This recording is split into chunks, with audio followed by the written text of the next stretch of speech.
Lesson 24, John 6:14.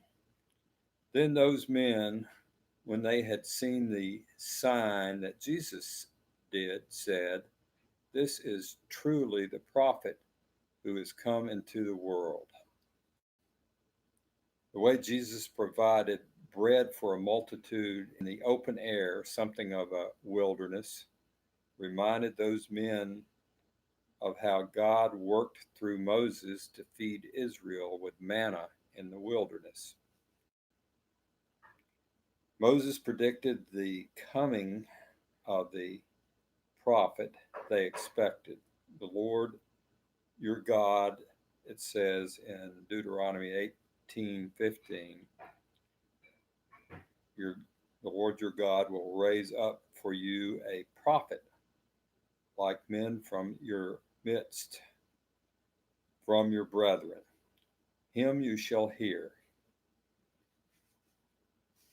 If the coming prophet was to be like Moses, it made sense that he would also feed the people miraculously as Moses did. Verse 15. Therefore, when Jesus perceived that they were about to come and take him by force to make him king, he departed again to the mountain by himself alone.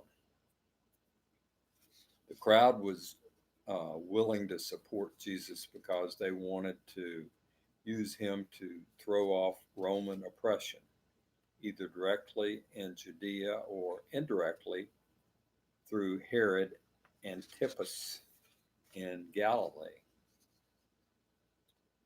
Jesus wasn't impressed or seduced by a crowd that wanted to make him king. He turned his back on the crowd and went to pray because Jesus was more interested in being with his Father in heaven than hearing the applause of the crowd.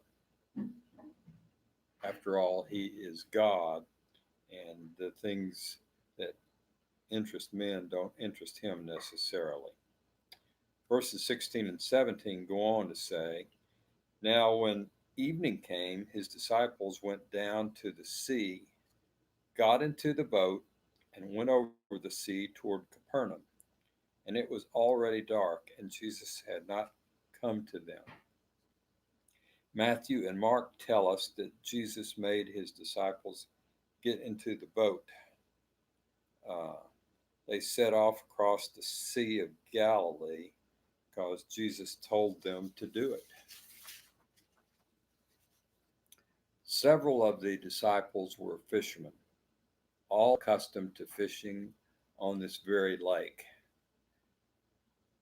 When they got into the boat, the thought of rowing across the lake at night wouldn't have concerned them at all. It said there in the previous verses that Jesus had not come to them. Uh, this actually was the second time Jesus uh, dealt with his disciples on a stormy Sea of Galilee. In the first storm, and described in Matthew chapter 8, Jesus was present with them in the boat and he rebuked and calmed the storm. In this storm, Jesus asked his disciples to trust his unseen care and concern for them. Verse 18 says, Then the sea arose because of a great wind that was blowing. The Sea of Galilee was and is to this day known for its sudden, violent windstorms that quickly make the lake dangerous. Verse 19 tells us, So when they had rowed about 3 or 4 miles, they saw Jesus walking on the sea and drawing near to the boat, and they were afraid. Up on the hillside where Jesus had prayed and communed with God as he set out uh,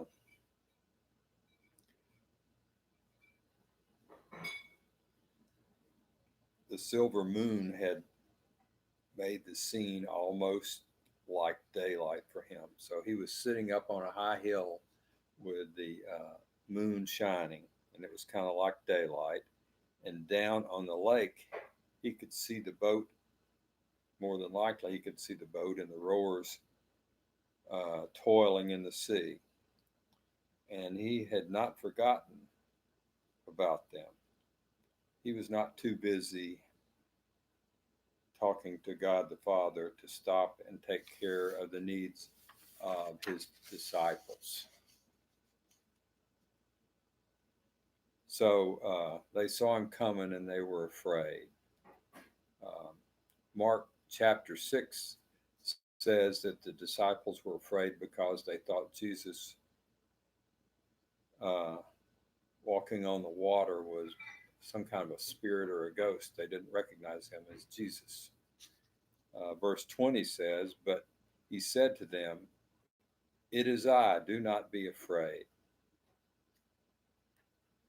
We know from Matthew that after this, Peter asked Jesus if he could come out and walk on the water with him.